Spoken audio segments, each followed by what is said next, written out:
มาสุงค่ะมาเกี่ยข่าวอันตีเขาคาลัดกว่าลองลูกอ่อนไตลักโคของเงินคำกับ2 กอดวันนั้นค่ะเนาะมีพี่น้องเขาเตรียมมาว่ามันอ่ำจะลองเตะข่าวนั่นมีเรื่องเขาลืมตีไว้มันนี่ขาเอาในขาว่าหันมีน้องเขาออกมาลัดเหนือเลี้ยงในคันเนาะเหมือนหนังมีน้องอันเขามาลัดเหนือเลี้ยงว่าอ่ำเจอลองตีมีเด้งเขาลืมตีมันในคันเนาะกำพองก็ว่าเตรียมมาดังเนเพจบุกเขาตั้งเป็นสาดังคันเนาะว่าน้องอ่อนขา2 ก้นนั่นย้อนออก ก้มปันออกแล้วขาลักปลายขาสามีวันมีไหวในคันเนาะกำในเฮ็ดเกียงว่านี่ว่าขาลักเงินคำกว่าเผื่อกางยอบเลยมาซื้อลองเต้เนี่ยค่ะเนาะ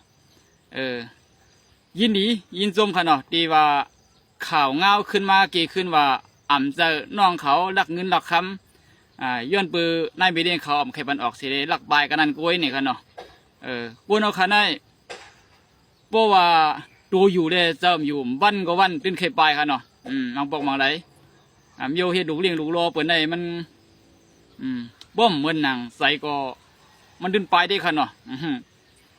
เดือคืนเฮายี่เฮายังไหลไปมาใช่ค่ะใจเฮือนเฮาใจวานเฮา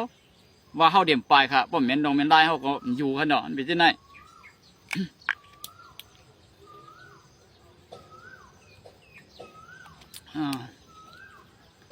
ซึ่งคือกลีค่ะเนาะพี่น้องเขาข่าวเงาอันเฮาคารัดกวนก็ย้อนปือว่าข่าวออกมาแล้วก็รัดจอมข่าวเจอเลยว่าใครเสนี่ลองไต้เอาสีเดมาลาดกันออกกำพองก็ว่าลองกุนลักกุนเดือดในมันมีไต้เอาไว้คือปืนก็มีเฮียงมาซ้ำเสียกในบ่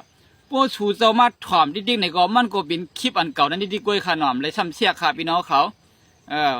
ข่าวออกวันที่22ข่าววันที่23เขานั่นกำพองหัวนี่เขาว่ามาซ้ำดิ๊กเนี่ยว่าพวกชูถ่อมดิ๊กขาลง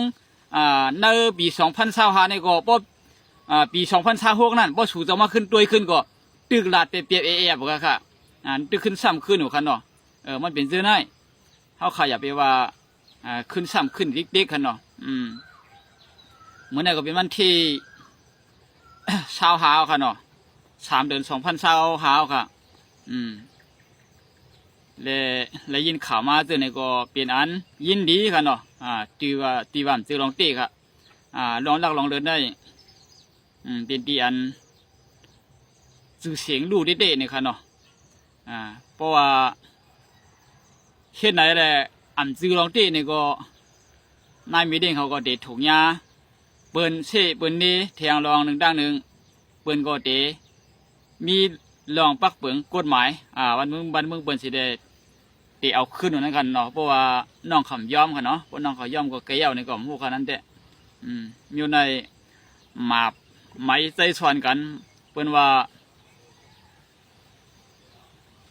ยังกล้าขายกันเปิ้นว่าเอาอันหนาเจ้าเก่าติ๊กเต็งก็ว่าในขณะที่ไหนมันเมียนดองเมียนได้กันเนาะซื้อลองเตี้ยวซ้ำกันนี่บนดักในได้ก่อนนี่นั่นได้ตีก็เลยหับขามเอาขึ้นค่ะการตั้งพิษค่ะเนาะจื่อเสียงบนบ่ไรลู่ไรชุ่มกะเนื้อโซเชียลมีเดียกูนั่งนำไรหันเปิ้นอ่อนกันว่าอันกันหลาค่ะเนาะป้าขากองขามไรหลาทัดสั่งก้อยค่ะเนาะอย่าไปเฮ็ดเนี่ยขนาดเนาะกันหลักเปิดเงินดองในคัดจะหามากะน้ำหืดน้ำไข่เฮาดีสุดค่ะเนาะมาเพิ่มมาก็เลยเฮากินดีรับหลีนอนหวานค่ะพอค่ะหลักมาได้เงินมีอยู่ในถุงในท้องเฮาหัวปากแสนก็กินก่อมป้อหวานค่ะนอนก่อมรับหวานค่ะเนาะหัวดีไปกับทั้งใดในครึ่งหาไล่ไปครึ่งหาไล่ออกเลยเดียวพอใครคิดการใดมาย้อนโดยกะคือกะเฮียงอะไรเด้กินดีนอนหวานค่ะเนาะเฮากับทั้งใดก็รัดเพค่ะ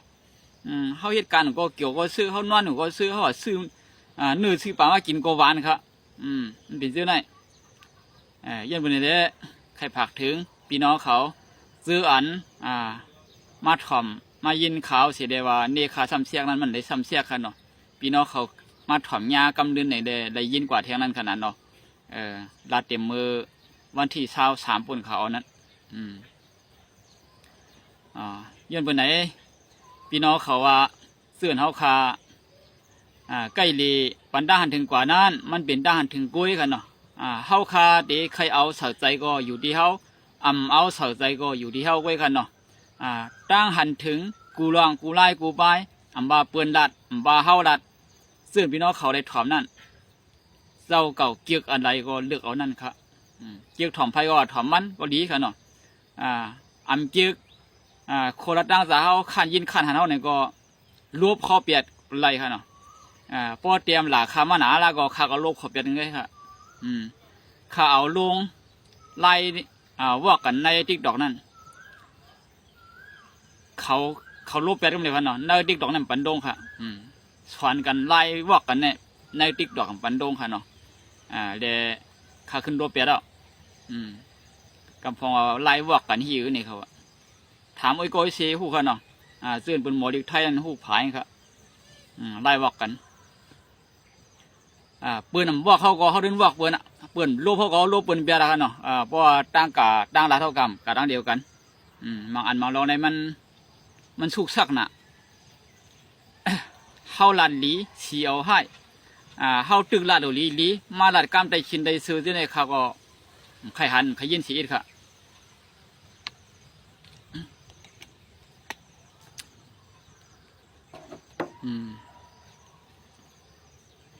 ปอขาละดวงคือปอยคือลามเนี่ยก็เหมือนหางเขาเจอ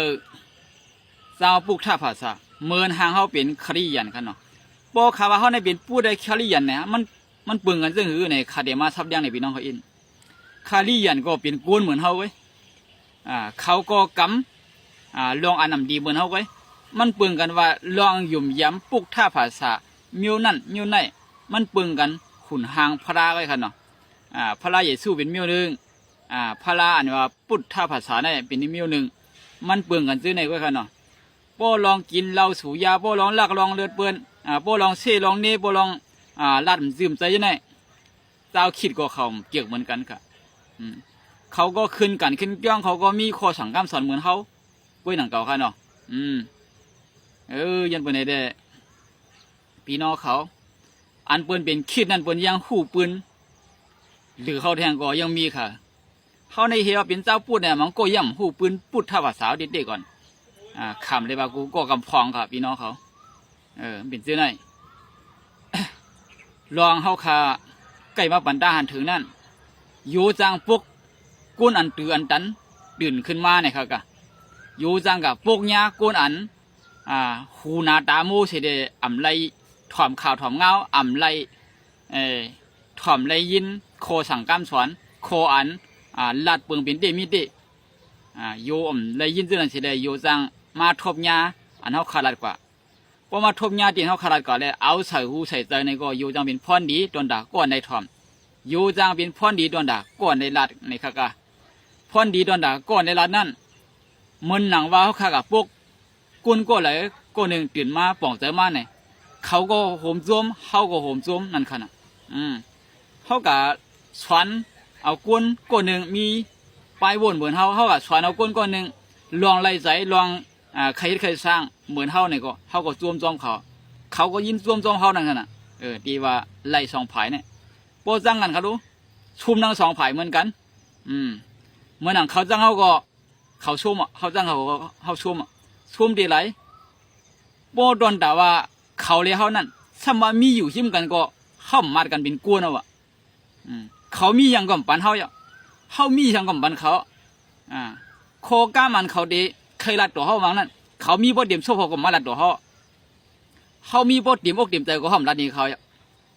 กวนดีเมียนกันเนี่ยค่ะนะมันชุ่มสองผายเหมือนกันเปลืองเตียงมันรัดง่าย